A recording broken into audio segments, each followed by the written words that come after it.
दोस्तों शायद आपके साथ भी ऐसा कभी ना कभी तो जरूर हुआ होगा कि आप पढ़कर तो बहुत कुछ जाते हो, पर एग्जाम स्टार्ट होने तक आप बहुत कुछ भूल चुके होते हो। ऐसा सिर्फ आपके साथ नहीं होता है, बल्कि बहुत से स्टूडेंट्स के साथ ऐसा हो चुका है। ऐसा होता है क्योंकि आप गलत टेक्निक से पढ़ते हो। दोस्तों आज की इस वीडियो में मैं आपको कार्ल न्यूपोर्ट की book how to become straight A student और मेरे पर्सनल एक्सपीरियंस से 5 ऐसी टिप्स दूंगा जो आपको नॉर्मल स्टूडेंट से टॉपर स्टूडेंट बना देगी। आप जानोगे कि आखिर टॉपर्स अपना टाइम कैसे मैनेज करते हैं, पढ़ने के सबसे अच्छा समय कौन सा होता है, आपको कब तक और किस जगह पर पढ़ना चाहिए। एक इतनी जबरदस्त टेक्निक जिसको फॉलो करके आप अपने आंसर्स को मिनटों में याद कर सकते हो और उस टेक्निक की वजह से आप कभी भी अपने आंसर्स नहीं भूलोगे। उसके बाद आपको ये भी बताऊंगा कि आखिर आप अपने वीक सब्जेक्ट या कहें तो हार्ड सब्जेक्ट में कैसे अच्छे मार्क्स ला सकते हो। और आखिर में एक ऐसी टिप जिसके बिना तो ये सारी टिप्स अधूरी हैं। इसलिए दोस्तों वीडियो को ना एंड तक जरूर देखिएगा। वैसे इस वीडियो को हमें अमन सिंह जी ने सजेस्ट किया था, तो अगर आपके पास भी कोई सजेशंस या फिर फीडबैक हो हमारे लिए तो उसे हमें कमेंट बॉक्स के जरिए जरूर दीजिएगा। Because we believe readers can't fail. ज्यादातर स्टूडेंट्स को ये तो पता होता है कि टाइम को मैनेज करने के लिए अपने सभी इंपॉर्टेंट कामों को एक डायरी में लिख लेना चाहिए, पर वो सबसे ज्यादा गलतियां इसमें ही कर देते हैं। दोस्तों जब ए स्टूडेंट अपना टाइम मैनेजमेंट करते हैं ना, तो वो 2 बातों का खास ख्याल रखते हैं। पहला ये कि वो टाइम मैनेज करने में बहुत ज्यादा टाइम नहीं लगाते हैं। इसका मतलब जब वो अपने टास्क डायरी में लिखते हैं तब वो उसे लिखने में सोचने में अपना ज्यादा टाइम वेस्ट नहीं करते हैं और सिर्फ 5 या 10 मिनट में ही अपने सारे काम एक डायरी में लिख लेते हैं। और दूसरा, वो कभी भी 3 या 4 से ज्यादा गोल्स एक दिन में सेट नहीं करते हैं। वहीं बाकी स्टूडेंट्स अपना ज्यादातर टाइम ये सोचने में ही लगा देते हैं कि आज उन्हें क्या पढ़ना है और क्या नहीं पढ़ना है, और वो एक दिन में 5 या 6 से ज्यादा टास्क लिख लेते हैं, जिसकी वजह से होता यह है कि वो किसी एक टास्क के ऊपर अच्छे से फोकस नहीं कर पाते और लास्ट में अपने सभी गोल्स को इनकम्प्लीट छोड़ देते हैं। एक और इम्पोर्टेंट बात यह है कि आप हमेशा रात में ही अपने अगले दिन के सभी गोल्स के बारे में लिख लें, जिससे सुबह उठने के बाद आपको ये सोचने में टाइम वेस्ट ना करना पड़े कि आज आपको क्या करना है और क्या नहीं करना है। इसका एक और मेन रीजन है जो मैं आपको थोड़ी देर में बताऊंगा। एक बार आपने अपने गोल्स सेट कर लिए तो अब बारी आती है ये जानने की कि आखिर आपको कब, कहां और कब तक पढ़ना चाहिए। अगर पढ़ने के सही समय की बात की जाए तो सबसे बेस्ट टाइम होता है सुबह का। अब यहाँ पर मैं आपको सुबह 4 या 5 बजे उठकर पढ़ने के लिए नहीं बोल रहा हूँ, क्योंकि मुझे पता है भाई कि ज्यादातर लोगों को सुबह उठने में बहुत प्रॉब्लम होती है। बल्कि मैं तो ये बोल रहा हूँ कि आप चाहे कितने भी बजे उठो, पर उठते साथ ही आपको पढ़ाई जरूर करना है, भले ही 1 घंटे ही क्यों ना करो। और यही वो कारण है जिसकी वजह से ज्यादातर लोग अक्सर एग्जाम्स में अच्छे मार्क्स स्कोर नहीं कर पाते हैं। वो सुबह 7 या 8 बजे उठते हैं, उससे कोई दिक्कत नहीं है, पर उठने के बाद वो पहले थोड़ी देर अपना मोबाइल चलाते हैं, उसके बाद वो फ्रेश होते हैं, फिर कहीं ब्रेकफास्ट करते हैं और ये सब करने के बाद अगर उन्हें टाइम मिलता है तो वो पढ़ने के बारे में सोचते हैं। अब शायद आप में से भी काफ़ी लोग ये रूटीन को फॉलो करते होंगे, जो कि बहुत ज़्यादा गलत है। एक्चुअली जब हम उठते हैं ना, तब उस समय हमारी एनर्जी सबसे ज़्यादा पीक पर होती है एंड हमें उसका ही फ़ायदा उठाना चाहिए। इसलिए मैंने आपको पिछले पॉइंट में भी बोला था कि आपको हमेशा रात में ही नेक्स्ट डे के गोल्स और प्लानिंग कर लेनी चाहिए, जिससे उठने के बाद आपको ये सोचने में टाइम वेस्ट ना करना पड़े कि आपको क्या करना है।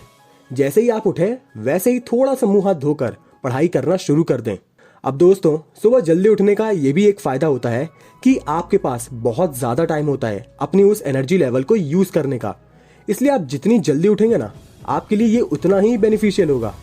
बाकी इसे आप कभी भी उठने के बाद फॉलो कर सकते हैं। कितनी देर पढ़ें? बहुत सारी रिसर्चेस में ये बात कंफर्म हो चुकी है कि 50 मिनट तक पढ़ना सबसे बेस्ट होता है। 50 मिनट कॉन्सेंट्रेट होकर पढ़ना और 10 मिनट का छोटा रेस्ट ऑथर के अकॉर्डिंग ये सबसे बेस्ट स्ट्रेटजी होती है। अगर आप 2 या 3 घंटे बिना रेस्ट के पढ़ना चाहेंगे तो आप सिर्फ पढ़ने का नाटक कर रहे होंगे, ना कि मन से पढ़ रहे होंगे। वहीं अगर आप इस तरह पढ़ोगे तो 3 घंटे बाद आप टोटल 2.5 घंटे अच्छे से पढ़ चुके होंगे, वो भी प्रॉपर रेस्ट के साथ। अब बारी आती है कहाँ पर पढ़ें, तो इसका जवाब तो शायद सभी को पता ही होगा। ऐसी जगह पर पढ़ें जहाँ पर कम से कम डिस्ट्रैक्शन हो और आप अच्छे से कंसंट्रेट करके पढ़ सकें। ये जगह आप अपने अकॉर्डिंग चूज कर सकते हैं और ये पर्सन टू पर्सन डिपेंड करती है। पर अब आता है सबसे मेन सवाल कि आखिर पढ़ना कैसे है, या फिर हम ये पूछ सकते हैं कि पढ़ने की सबसे बेस्ट स्ट्रेटजी कौन सी है। ऐसा बहुत सारे लोगों के साथ होता है कि वो पढ़ते तो बहुत कुछ है, पर जैसे ही वो एग्जाम पेपर देखते हैं वैसे ही उनके दिमाग से सभी आंसर्स निकलने लगते हैं और वो काफी कुछ भूल जाते हैं। सभी स्टूडेंट्स के साथ ऐसा कभी ना कभी तो जरूर होता है, और ऐसा इसलिए क्योंकि उन्होंने जो कुछ पढ़ा था ना वो सिर्फ उनके शॉर्ट टर्म मेमोरी में स्टोर हुआ था। ज्यादातर लोग किसी एक चीज को काफी देर तक पढ़ते रहते हैं, जिसके बाद उन्हें लगता है कि उन्हें वो चीज याद हो गई है, पर ऐसा नहीं होता है। दोस्तों, वैसे तो हर इंसान के अलग अलग तरीके होते हैं पढ़ने के, बट ऑथर के मुताबिक पढ़ने के लिए सबसे बेस्ट टेक्निक होती है एक्टिव रिकॉल टेक्निक। दोस्तों, पर्सनली मैं खुद इसे बहुत ज़्यादा यूज़ करता हूँ एंड इसके रिजल्ट सच में यार माइंड ब्लोइंग होते हैं। असल में इस टेक्निक में आपको अपने दिमाग को बार बार वो चीज़ एक्टिवली रिकॉल करवाना रहता है जो आप पढ़े होते हैं।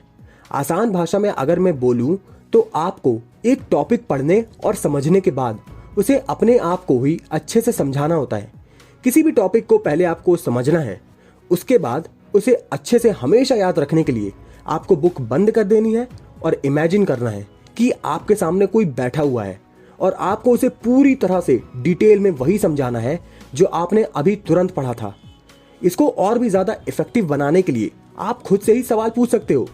मान लो आपने थर्मोडायनेमिक्स का एक छोटा सा टॉपिक पढ़ा, तो आप खुद से ही सवाल पूछ सकते हैं, जैसे कि थर्मोडायनेमिक्स क्या होता है, कहाँ यूज होता है, इससे क्या फायदे होते हैं।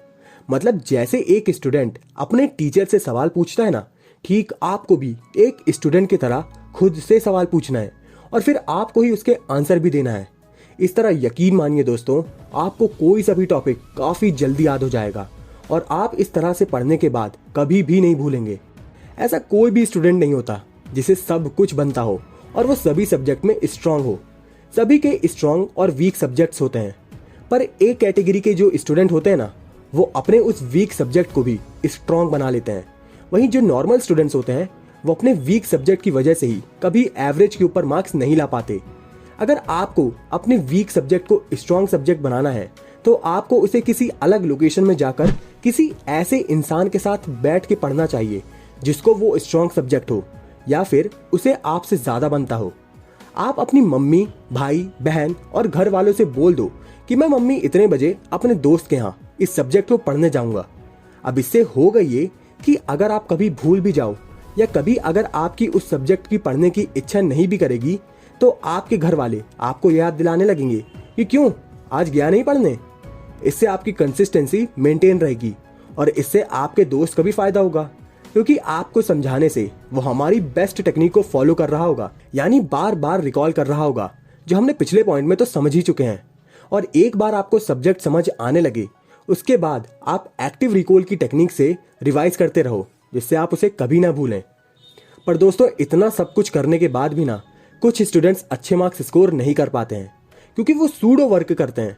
दोस्तों, ज़्यादातर स्टूडेंट की यही प्रॉब्लम होती है कि वो दिन भर बिजी रहते हैं, स्कूल जाते हैं, कोचिंग जाते हैं और खुद घर पे भी बैठकर पढ़ते हैं, पर फिर भी वो अच्छे मार्क्स नहीं ला पाते। ऐसा इसलिए है क्योंकि वो सभी लोग सूडो वर्क करते हैं, मतलब वो काम तो बहुत ज़्यादा करते हैं पर अपनी फुल इंटेंसिटी से कभी नहीं करते, जिसकी वजह से उन्हें लगता तो है कि वो काफ़ी पढ़ रहे हैं पर असल में वो पढ़ नहीं रहे होते। दोस्तों, इसके लिए आपको डीप वर्क या कहें तो कॉन्सेंट्रेट करके पढ़ना चाहिए। दोस्तों, अगर आपको डीप वर्क के बारे में जानना है कि आप कैसे इसको अपनी डेली लाइफ में ऐड कर सकते हैं तो आप आई बटन पर क्लिक करके हमारी इस वीडियो को देख सकते हैं। चलिए आपके लिए मैं आज का ये वीडियो समराइज कर देता हूँ, जिससे कि आप इसमें बताए सभी पॉइंट्स को कभी भूले ना। सबसे पहले हमने ये जाना कि आपको अपने टाइम को मैनेज करने के लिए अपने सभी इंपॉर्टेंट वर्क को एक डायरी में नोट कर लेना चाहिए। कभी भी आप 3 या 4 से ज़्यादा गोल्स एक दिन के लिए सेट ना करें, क्योंकि उससे आप फोकस नहीं कर पाओगे। सुबह का टाइम पढ़ने के लिए बेस्ट होता है। आपको हमेशा 50 मिनट पढ़ना चाहिए और 10 मिनट रेस्ट लेना चाहिए। आपको किसी भी चीज़ को हमेशा याद रखने के लिए एक्टिव रिकॉल टेक्निक को फॉलो करना चाहिए। और अगर आपका कोई सा टफ सब्जेक्ट है तो उसे आपको किसी अलग लोकेशन में जाकर पढ़ना चाहिए। दोस्तों, अगर आपको अपनी पढ़ाई में डीप वर्क करके फोकस बढ़ाना है तो आप लेफ्ट वाली वीडियो को देख सकते हैं, और अगर आपको अपनी बैड हैबिट्स को छोड़ना है या फिर एक अच्छी हैबिट को फॉर्म करना है तो आप इस राइट वाली वीडियो को देख सकते हैं।